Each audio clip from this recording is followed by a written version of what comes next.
Good evening, Jai Hind. Good evening and Jai Hind. I hope I am properly audible and visible.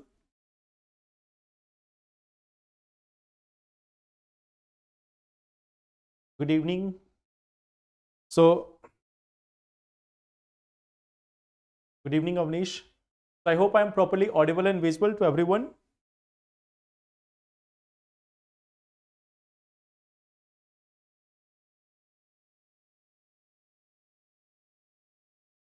Good evening.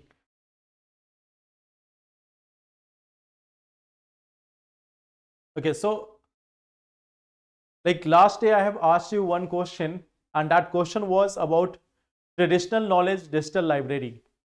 I have given you one context of it also. Like we were discussing about the United Nation Environment Program Champions of the Earth Award, which was given to Mr. Gadgil for like lifetime achievement award for his efforts for environmental conservation and everything. And it was his effort like which led to having this People's Biodiversity Register. And in context of that, I have asked you one simple thing. What is Traditional Knowledge Digital Library, TKDL? So Traditional Knowledge Digital Library is simply nothing but this digitization of public biodiversity register. The People's Biodiversity Register. In 2016 itself, government announced that we will not only have this in a pen and paper format, we will also go for digitization of this People's Biodiversity Register. So that digitization of PBR is what we see in the form of Traditional Knowledge Digital Library. So that was one of the question. I think some of you have given the answer for that also. But mainly you have focused on Ayurveda, Unani and other things. Yes, they are all part of it. They are all part of it. But the main theme is Traditional Knowledge Digital Library is the digital format of this People's Biodiversity Register. Okay, that's why government has started this. Okay, now another very good news which we can see. Last day you might have all seen that Gukesh, Mr. Gukesh has become the youngest champion. Okay, he is 18 years old and he has become the 18th World Chess Championship. So that was also a very good news for India yesterday. Okay, this is one another achievement which we can see. He is the youngest person to achieve it. Okay, and it is good for everyone. It is positive news for all of us Indians. Okay, and it is also inspiration for all of you, for all of us also, that the consistent work is going to bring you the success. The consistent work is going to bring you the success. So if you are working continuously, in any field, if you are working continuously, there will be one day, okay, there will be one day when all your dreams will come true. Okay, it may come early, it may come late, but yes, that one window will always be there. If you are there consistently, if you are there in your work consistently, there will be one day when you will get this success. Okay, so this is one inspiration for everyone. Okay, now the topics which we have to see today, one is World Malaria Report. Second thing which we have to discuss is One Nation, One Election. This was also there in the news. Then we are also going to discuss about this Disaster Management Amendment Bill 2024. So this is also one of the bill which we are going to discuss. And then we are going to discuss about one species also, marble duck. It has been seen after a very long time. Okay, it has been seen after a very long time nearby Delhi, nearby Gurgaon. So in that context, we are going to see this marble duck also. Okay, these are the topics which we are going to see in today's session. But before that, let us solve some questions on the basis of Science and Technology for June 2024. Okay, so we are revising this Science and Tech through questions. So here we have this one question. The cryogenic technology can be used in how many of the following sectors? Rocket engines, medical sector, storing hydrogen fuel, and food supply chain. So in how many of these sectors we can make use of cryogenic technology? Okay, so this is from June 2024. Okay. Till now we have covered almost around like 50 topics, almost 50 science tech related topics from January to May 2024. Okay. So we have already seen around 50 current affair topics of science and technology. Okay. 50 current affair topics of science and tech. So we have covered those portions with the help of questions.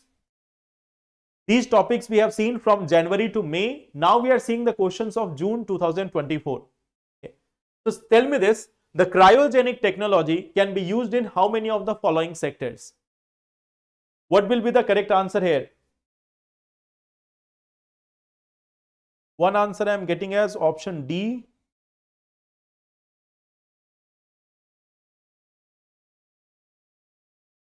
Anyone else? What will be the correct answer here?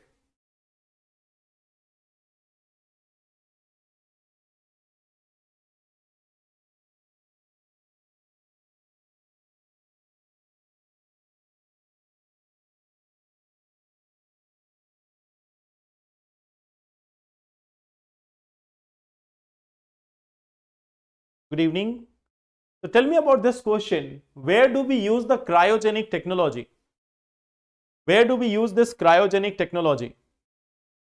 I have got one answer as option D.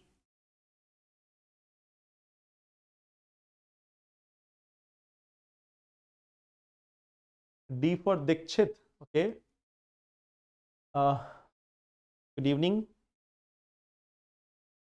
So see, like if we talk about cryogenic technology, cryogenic means when we are talking about the substances at a very low temperature. Very low temperature means it is going below minus 160, 170. When we talk about cryogenic, it is below minus 160, 170 degrees Celsius. Then we consider that as a cryogenic technology. So cryogenic technology has been used in rocket engines. You might have seen the semi-cryogenic or cryogenic engines which have been developed. Okay, so that is cryogenic. Second thing is medical sector. In medical sector recently, especially in the month of June, it was there in the news because of this very thing, that it was being used to freeze the human bodies. Freeze the human bodies. Okay. So in various surgical operations and everything, there can be use of this cryogenic technology. Then for storing hydrogen fuel also, and even for preserving the food, it can be utilized. So it is about keeping something at a very low temperature in order to preserve it. So in all these conditions, of course, there can be use. So yes, the correct answer is option D. See the second question. This is from biotechnology, and in the last September month, we have seen September or October, we have seen that Nobel Prizes were announced. Nobel Prize for Medicine also. There we have seen and Nobel Prize for Chemistry also. So in Nobel Prize for Chemistry, we have seen that for protein structure prediction and computing new designs of protein, the Nobel Prize was provided. Okay. So protein is one of the famous topics in this year. Now here the question is, recombinant protein is used to produce recombinant DNA.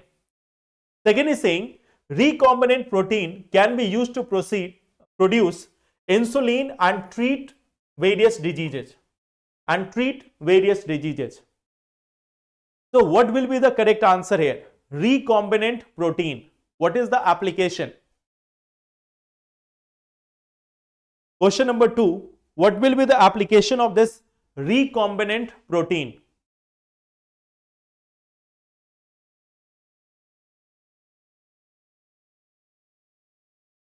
One answer is option B. Okay. One is option A also.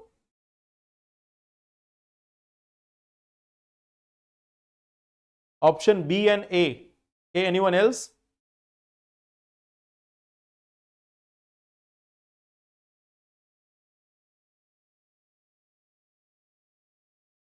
Option A, option B.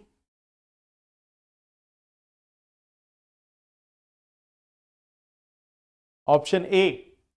See, first thing is recombinant protein can be used to produce insulin and treat various diseases. This is a correct option. That's why it was there in the news. Recombinant proteins are being used to produce insulins and various other things for treating a number of diseases. That's why it was there in the news in the month of June also. Okay. That was the main part of the news, that it is being used for treatment of various diseases, including diabetes and all as well. Okay. So this is one thing. It can be used to produce different type of drugs, different type of medicines, insulins, all these things. So that is the application of recombinant protein. Second thing is recombinant protein is used to produce recombinant DNA. This is absolutely incorrect. It is just reverse of it. The recombinant DNA are first made, and using the recombinant DNA, there is making of this recombinant protein. So proteins are being made with the help of recombinant DNA technology, not the otherwise. Okay. So this is just reverse of it. Recombinant protein cannot be used to produce recombinant DNA, but recombinant DNA, recombinant means joining different part of DNA structures, they can be used to create a cell, and that cell will be producing a recombinant protein. Okay. So this is just reverse of it. Recombinant DNA is used to produce recombinant protein. So here the answer will be B option, that is 2 only. Okay. So this is one protein thing, you have to keep that in mind. Recombinant technology is quite famous also, and there may be a chance protein, yes, recombinant DNA is used to make this cell. Inside that cell, recombinant proteins are being made, and using those proteins we can create various type of insulins and other things. They can be generated with the help of the proteins. Okay. So this is why this second option is correct. 2 only will be the answer. Okay. Now, third one is, consider the following statement with respect to Agnivan sorted. Subaudible technical demonstration. Yeah. So consider the following statement with respect to Agnivan sorted. It is India's first semi-cryogenic engine powered rocket launch. Okay. It is India's first semi-powered engine powered rocket launch vehicle. Yeah. Second is, it has been launched from ISRO's launch pad at Satish Dhawan Space Center. Third is saying, it is a 3D printed rocket developed by ISRO. So this is Agnivan sorted. Okay.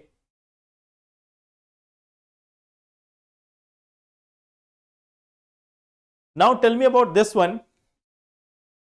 Getting different topics, like normally you read about PSLV, GSLV, but now we are having some other satellite launches also recently. So one of that is Agnivan.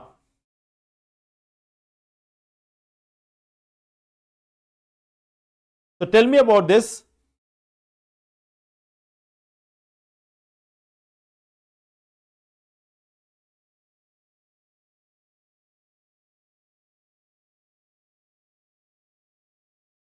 One answer is option B. Okay. 2 answers is option B. Other people, option B is only 2.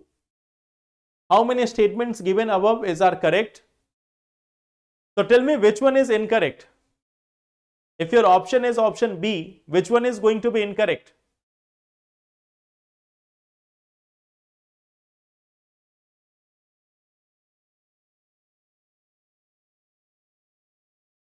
Okay, one answer is option A also. So tell me which statement is correct and which one is incorrect. 3 is incorrect. It has a 3D printed rocket developed by ISRO. Okay.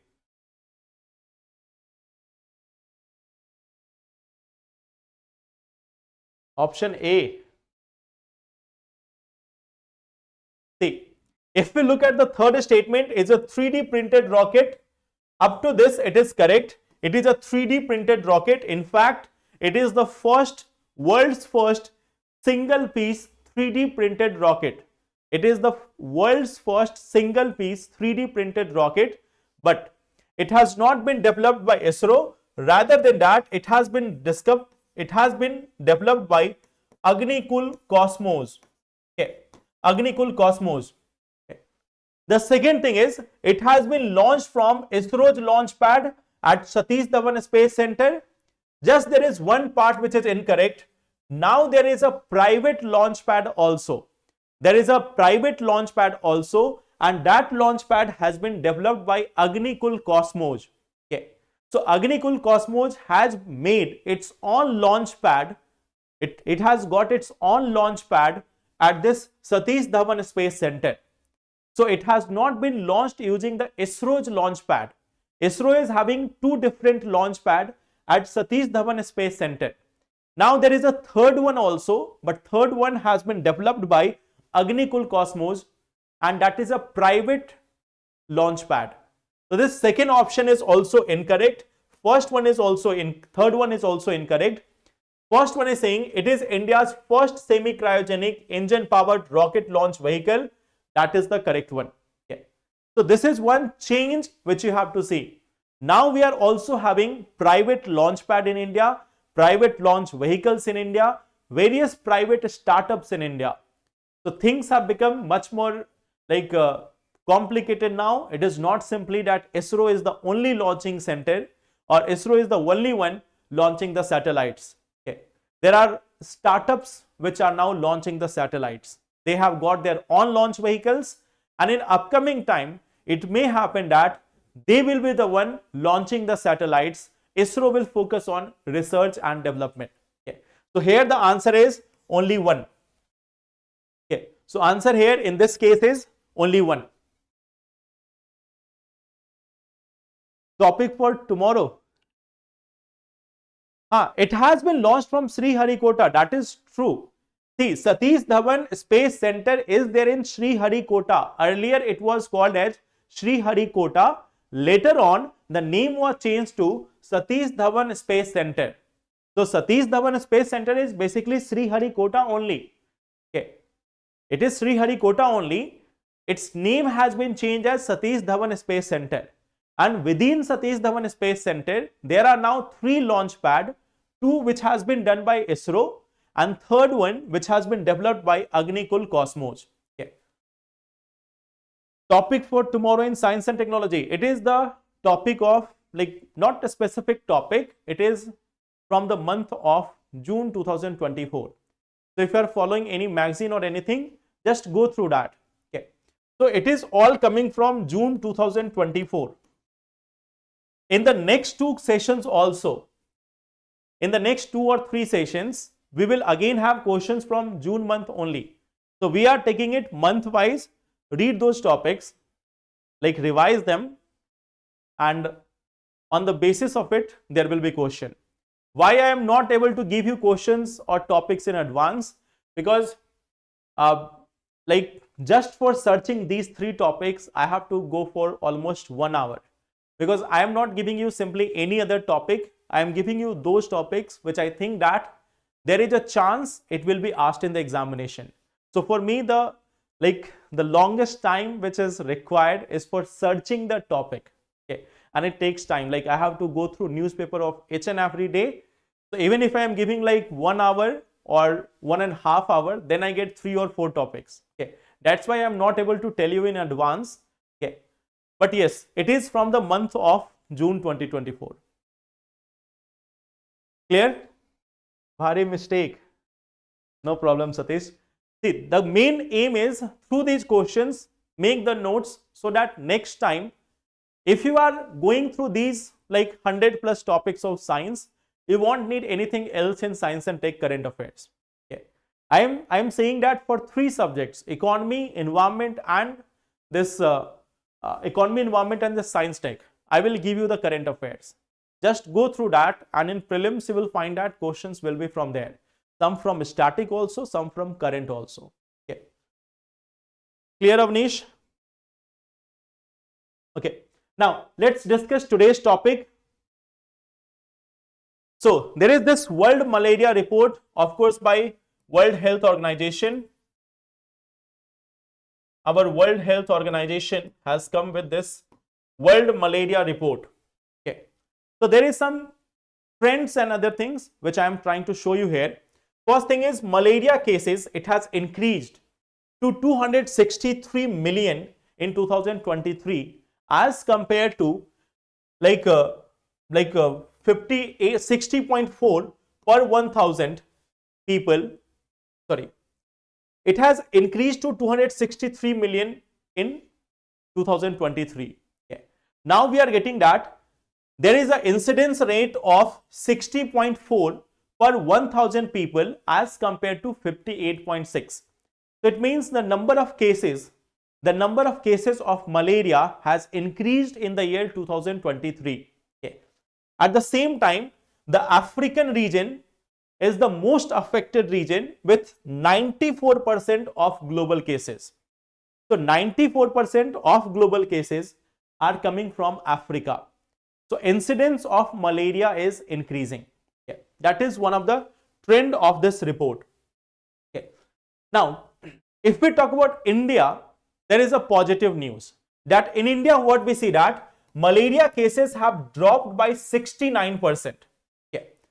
Like in 2017, the cases were 6.4 million, but now it has come down to 2 million in 2023. Okay. So this is one part, like if you have to tell about the India's preparedness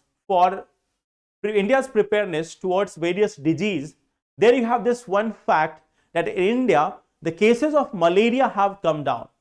So this is one point for your like health related fact. Okay. If you have this preparation of health related data, so there you can add this that in India, the cases of malaria has declined enormously, almost 70%. Okay.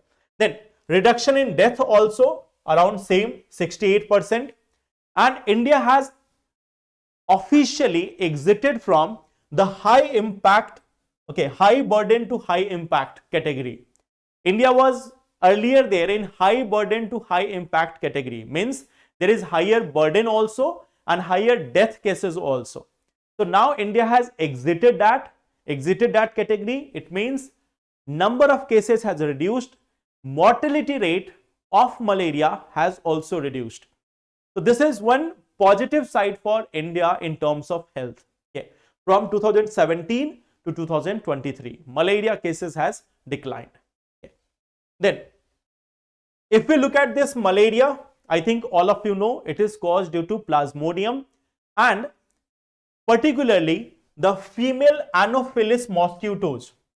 The female Anopheles mosquitoes, they are the one responsible for the transmission of it. Okay. So it is by the bite of female Anopheles mosquito. It is caused due to this Plasmodium, and what you will find that like 5 different Plasmodium species are there. The names are also there. P. falciparum and P. vivax. They are the common one. Okay. They don't have to memorize this. If generally they will ask that what it is being caused by. So a protozoa, a Plasmodium is the one responsible for it. Okay. So Plasmodiums are causing this malaria. Okay.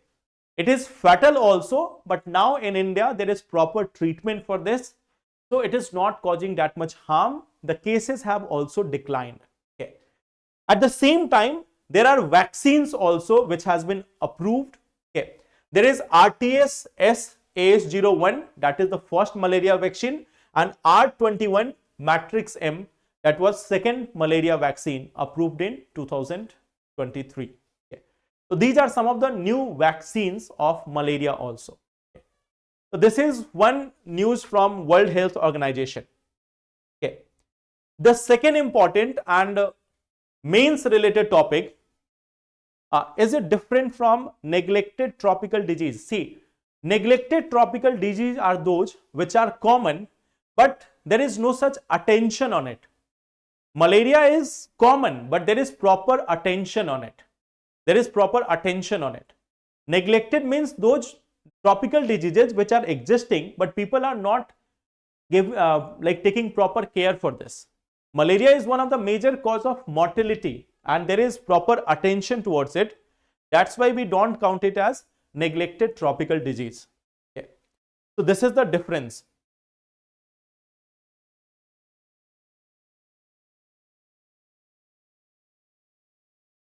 Okay. So that is our first topic. Second is one nation, one election. It is part of your GS paper 2. Okay. So tell me, what do you know about this? One nation, one election. When can we have this one nation, one election in India? The first question is, can we have this one nation, one election in India? Okay. So tell me this. One nation, one election. What do you know about this?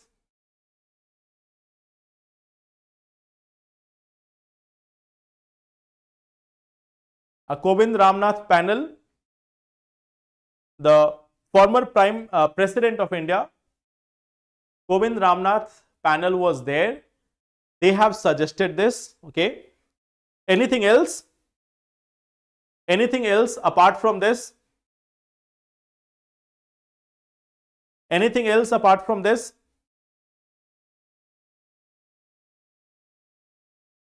Kovind Ramnath panel, he was heading the committee which suggested that there can be this one nation, one election in India. Apart from this, what else?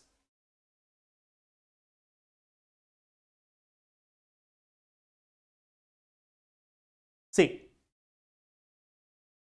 simultaneous election of Lok Sabha and state legislature. It has said that we can have, if we look at the proposals of this one nation, one election, so right now what is the news?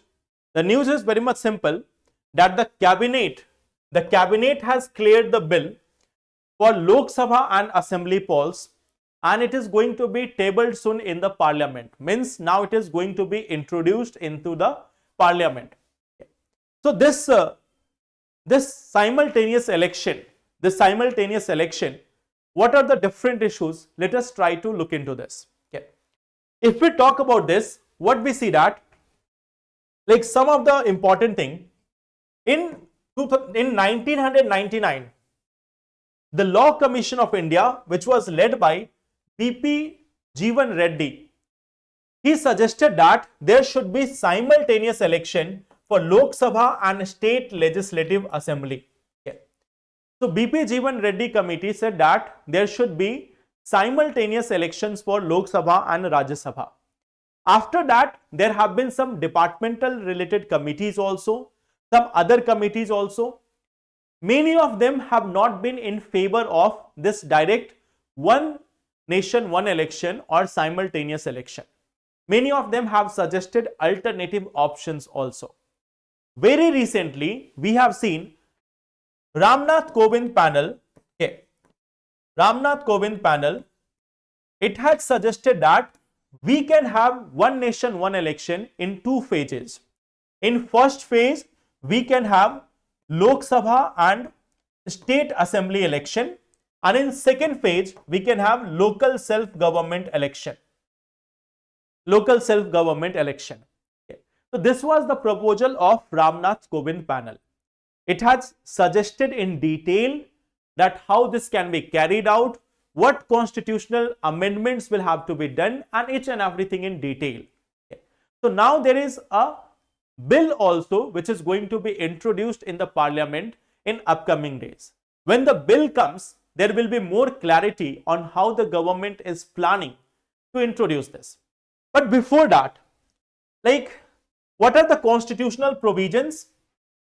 There is this Article 324 of the Indian Constitution, which says that the Election Commission of India is going to be responsible for overseeing elections for all the different things like president, vice president, parliament and state legislative bodies.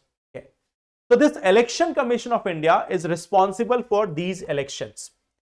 Whereas there was 73rd and 74th Constitutional Amendment Act, which said that at state level also, the State Election Commission will be responsible for elections to panchayat and to municipality.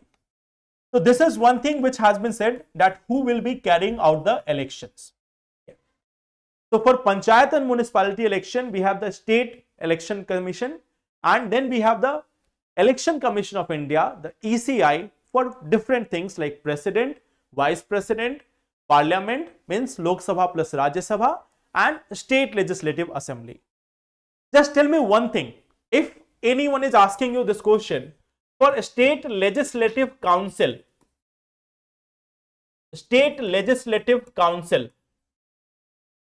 now all the states are not having a state legislative council.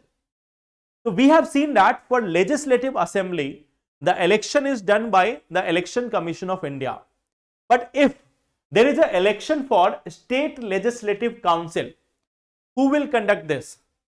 Will it be Election Commission of India or will it be State Election Commission? ECI or State Election Commission? Who will be conducting this? Normally we have seen that election to State Legislative Assembly is carried out by Election Commission of India. What about the second one? State Legislative Council. Who will do the election of this institution? Who will do the elections there for the State Legislative Council, not the Assembly? For this council, who will be doing this? One answer from Avnish at ECI. Sayal Sani also saying ECI. Okay, so I think yes. So I think all of you are very much clear about this, that even for this, the answer will be Election Commission of India. Okay. So for all those elections at legislative level, it will be done by Election Commission of India. The State Election Commission is only for panchayats and municipality. Okay. For panchayats and municipality. So this is one part. Now see, if we look at the historical perspective, for the three Lok Sabha elections, like the elections from 1951 to 1967, what we have seen that the elections were synchronized. The elections were synchronized. That was the beginning phase. In the beginning phase, everyone was very much motivated that yes, we have to work for the welfare of the country. We have to work, we have to ensure political stability, each and everything. Okay. So everyone was very much concerned. There was no such toppling of the government. The government was running smoothly. In most of the state, it was running smoothly. So from 1951 to 1967, there was no such challenge. Okay. But then after what happened that, after this, in 1968 and 1969, okay, some of the legislative assemblies were prematurely dissolved, and that led to change in this structure. You might have seen that in India, there is one Article 356 for President rule. That Article 356 has been used rather than, let's say, abused multiple times. It has been abused several hundred times. Okay. So due to that, we have dissolution in various state legislative assembly, and as a result of this, what we have seen that all that sync which was there, it was gone. In this year itself, we have seen first there were elections of Lok Sabha and some of the states. Later on, second phase of election was going on. After that, third phase of election was going on. Now we are preparing for the fourth phase of election, which will be conducted in upcoming 2-3 months, okay, in Delhi and other regions. So what we see that we are continuously there in election mode. Okay.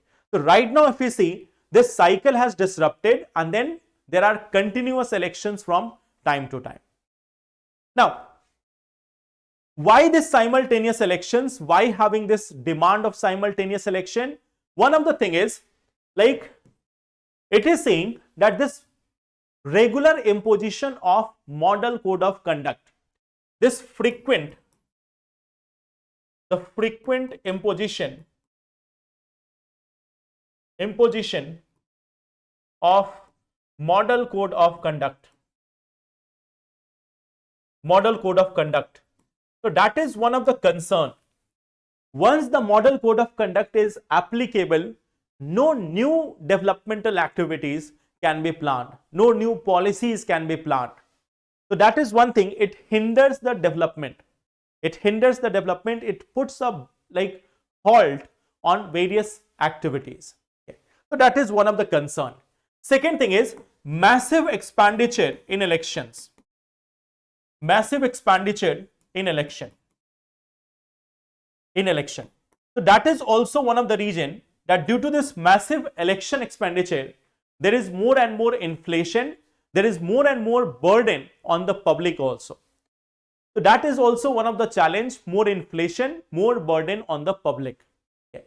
The third important thing is the security force or security arrangement. Security arrangement. What we see that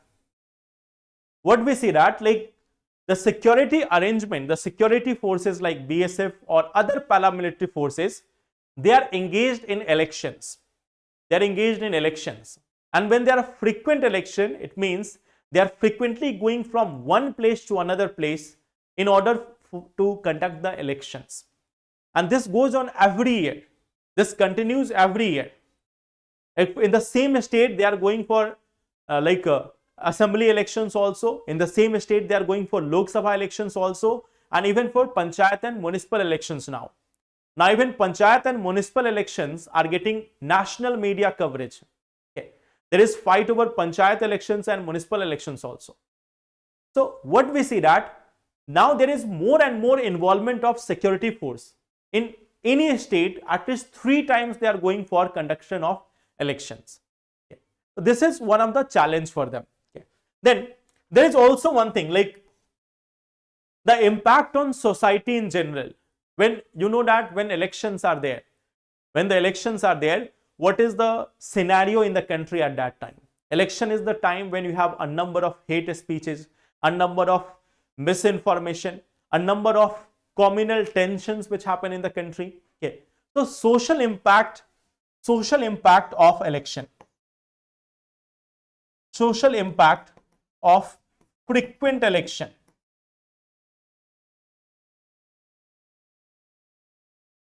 If you are looking for the newspaper, the newspapers, you may have seen when there is too much of tension in the society, you can easily understand that there might be some upcoming elections. If there is too much of statements given, too much of communal statements, too much of tension in the society, two groups fighting over each other, okay, or when there are so many controversial remarks being made, you can easily understand from this that elections must be nearby, okay, either in one state or another state. So this is one thing which we see in our society, in our country, that during elections people go out of all their limitations. So this is why we need like this simultaneous election, so that all of these things can be settled at once for at least 5 years. Okay. But what we see that there are a number of challenges. First thing, elections are considered as a way of ensuring the democracy. Okay. Elections are a tool for democracy. Okay.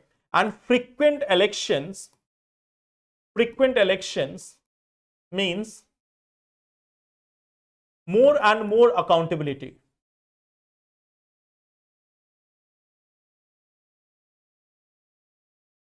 See, like if you are having frequent election, you will find that the prices of petrol, diesel, LPG and all other substances, all other products will be under control.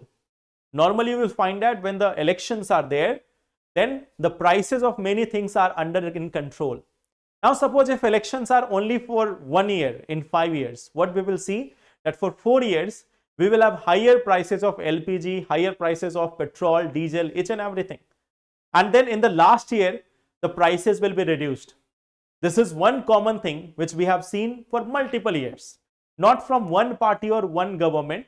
It is the common trend in most of the government across the world, not just India, across the world. So during elections, the government becomes a little bit more citizen centric. So frequent elections means more accountability also. Frequent elections means more accountability also. Generally, you will see that during the elections, the government is also announcing bigger vacancies also. During the election year, there is more vacancies for government post also, because a large section of voters are also youth. Those who are going to vote in the elections, a large section of them are youth also. So government announces major job vacancies also before the election year, so that people can be a little bit more happy. Okay. Now, the second thing is, like what we see that the simultaneous election can also harm the local agenda. Okay. It can overpower simultaneous election. Simultaneous election can overpower local issues.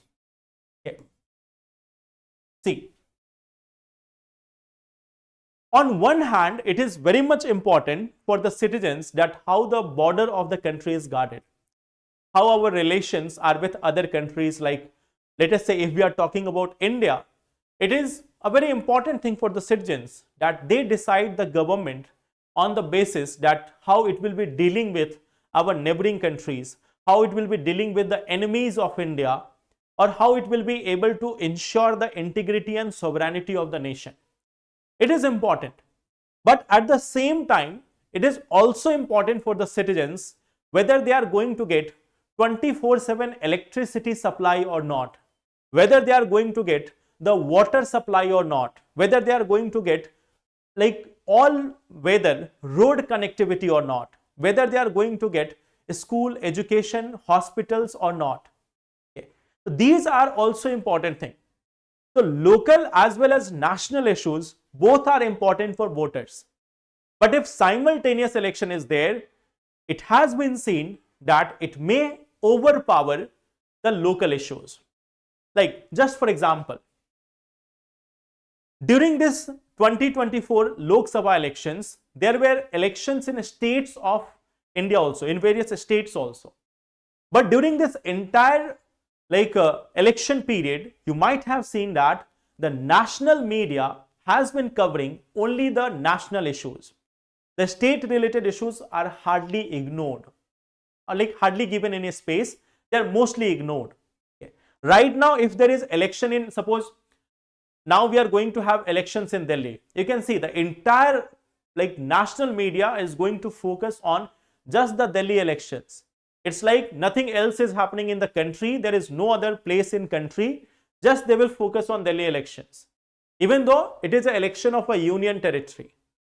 But if it was combined with the Lok Sabha election, no one would even see that who is the candidate from a particular constituency, who is the candidate from any of the constituency of Delhi. Okay. So this is one thing. It will overpower the local issues. So that is also one of the challenge. Third thing is operational feasibility. Operational feasibility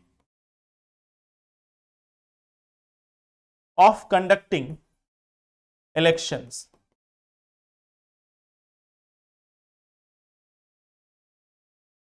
Having the Lok Sabha and state assembly elections at the same time is very tough. Some of the states are not able to conduct annual examination also. Some of the states are not able to conduct their annual examination. And think about having Lok Sabha and Vidhan Sabha elections at the same time. That will be a more tough thing. That will be a much more tough thing. Okay. So this is also one thing. Operational feasibility of conducting election, that also remains a challenge. Okay. See, there is one survey, IDFC Institute. It has got this survey and it said that 77% chance of voters selecting the same party for both state and central election when held simultaneously. Okay. It is a normal bias which is seen that if state election and union elections are held simultaneously, in 77% chance that the voters will choose the same political party, in union also, in state also. So this is one of the challenge. This is one of the challenge. Okay. If it was 50-50, then it would have been fine. But now it is leaning towards one party, so that is a bad thing. Okay. This is some criticism of this one nation, one election. Okay. One nation, one election.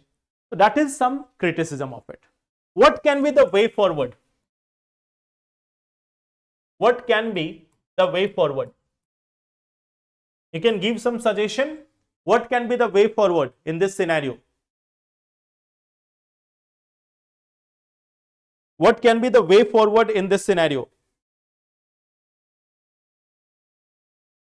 Instead of having simultaneous election, what can be the way forward?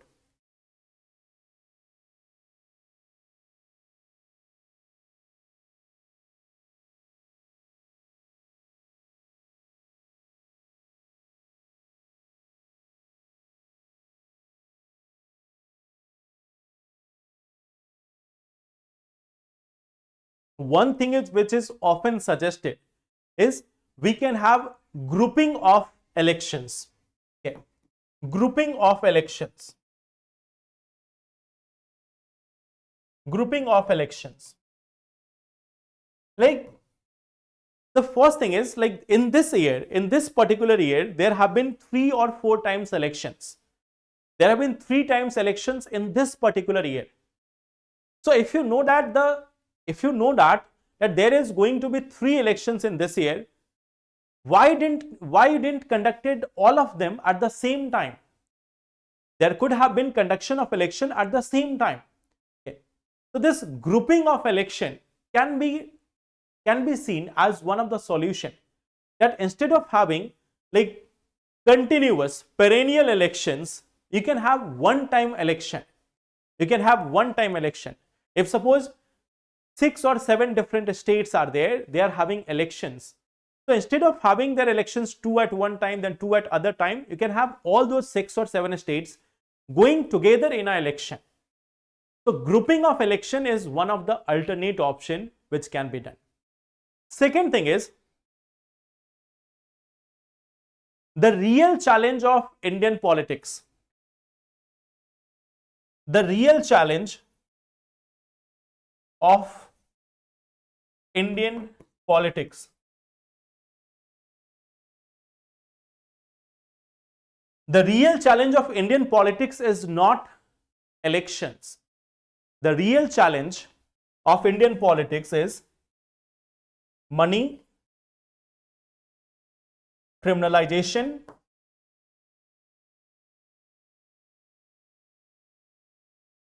and third is lack of ethics.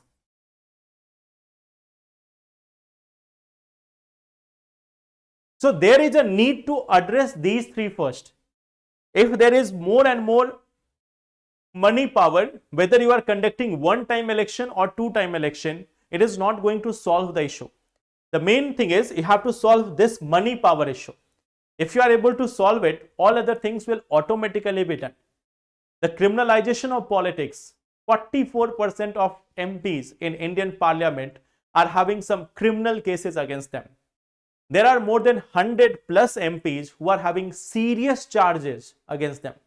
Serious charges includes charges of murder, charges of kidnapping, charges of crime against women. There are more than 100 plus MPs in Indian Parliament with these charges. So the real challenge is not frequent election. The real challenge is there. So instead of having elections, the government can focus on this aspect also. Okay. So this is the second topic. Okay. Now coming to the third one, Disaster Management Amendment Bill. Okay. So that is the third topic which we have to see for today. Recently, what has happened that government has introduced this in Lok Sabha on August 1, 2024. Okay. What is the purpose? It is basically about strengthening the disaster management planning, response and mitigation framework. Okay. What main things have been done? What main thing has been done under this act? Let us try to understand that part. Okay. One of the main thing is like disaster management plan. What was the thing that earlier the National Disaster Management Authority and State Disaster Management Authority, they were not making the plan themselves. They were not making the plan themselves. But now under this amendment, it has been said that the NDMA and SDMA will directly prepare national and state disaster management plan. Earlier, it was done with the help of executive committees. They were forming committees and the committees were making the plans. So now it has been said that both the authorities will make the plan themselves. They will make the plan themselves. The second thing is expanded function of NDMA and SDMA.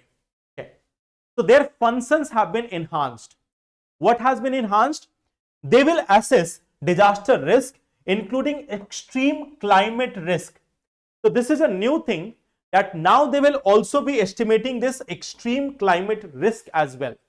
Like sometimes we are having this cloud burst, extreme landslide cases are there, like we are having this flash flood like situation. So they will be assessing these disasters. Okay. They will also provide technical assistance to lower level authorities like disaster management authorities at the district level or even subordinate levels. Okay.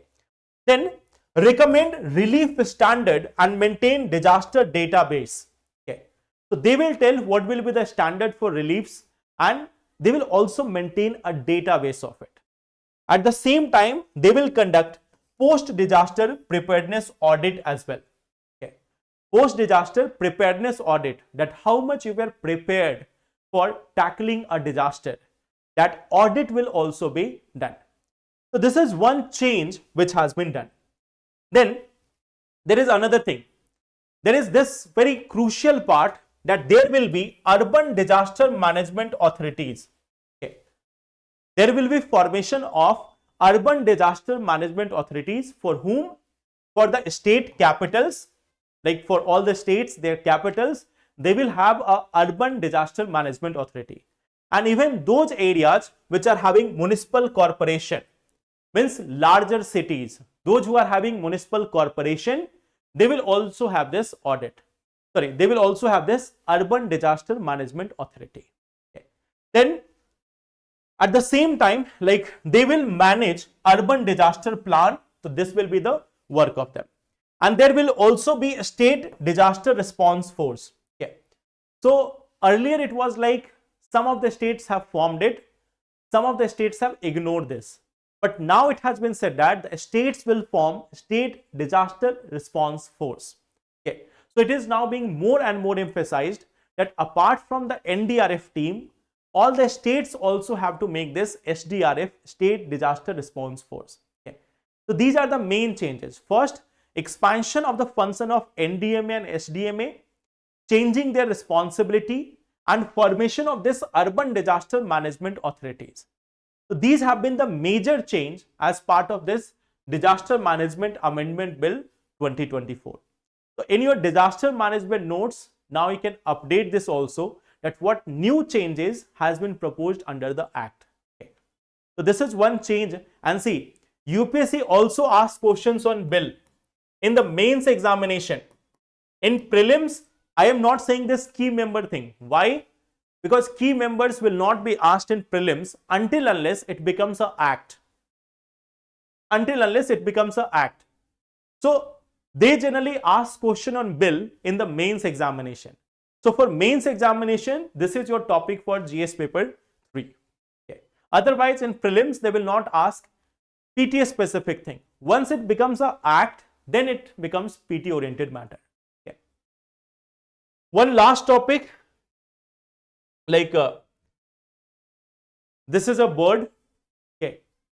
You can see it's, if you look at its feather, if it look at its feather also, it is appearing like, if you have seen marble and other thing, they can get a similar like observation on seeing this also. Okay. It is marbled duck. If you look at this, this is marbled duck, and it has been seen in Sultanpur National Park. It has been seen in this Sultanpur National Park after a very long time, almost after many decades. This Sultanpur National Park is just near Delhi, just near this Gurgaon Delhi highway. Okay. So in this Sultanpur National Park, there is sighting of this marbled duck. Okay. So it is a migratory bird type thing. It is a migratory bird. Okay. And it comes to India. Okay. So recently it has been seen. Okay. It is a medium-sized duck species, and it is found in Southern Europe, Northwest Africa, Middle East, Russia, India, and China. So in these areas, you can see this marble duck. Okay. Now, if you look at the IUCN status, okay, it is listed as near threatened. So it is not very much threatened species, but it was not seen recently. But now it has been seen in Gurgaon, in Sultanpur National Park. Okay. And this, why this is important? Like, see, this was declared as a Ramsar site. So whenever you think that, what is the significance of declaring an area as a Ramsar site? There is more conservation. When there is more conservation, even those birds which were not found here, they are returning back. Okay. So when you are having more protection of an area, there can be reverse migration of the organisms back in that area. So that is an example of, if we save some area, how it can be useful. Okay. So that is the story of marble duck seen near this Sultanpur. Okay. I hope it is clear.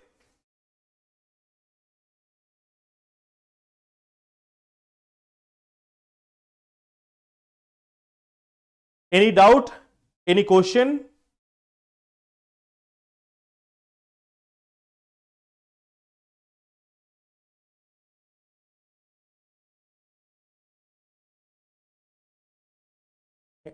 The three topics which we have seen, like one thing is one nation, one election. One nation, one election.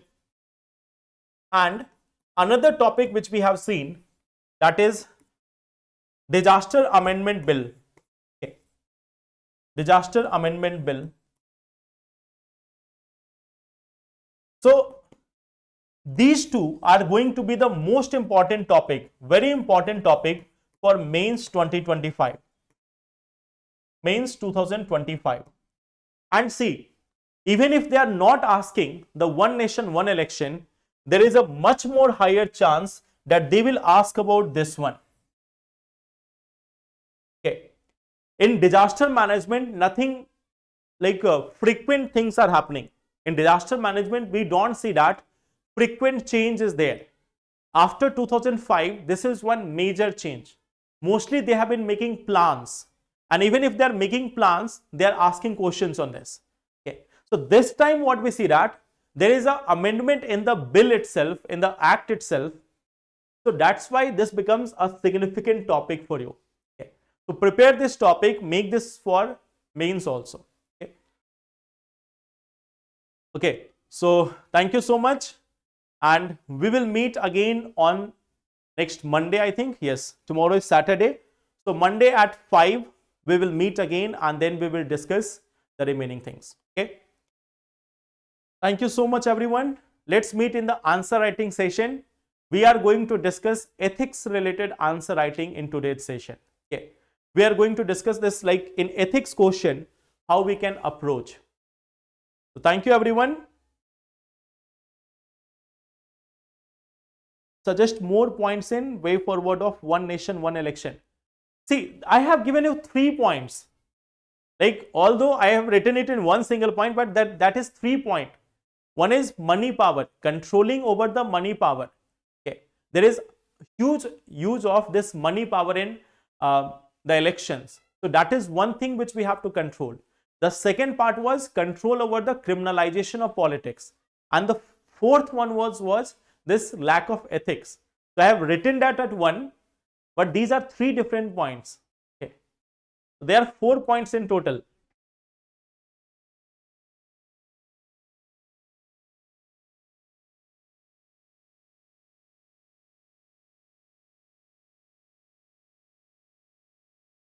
Clear? Okay, so let's meet in the next session then in on Monday at 5 p.m. Okay, thank you everyone. Take care.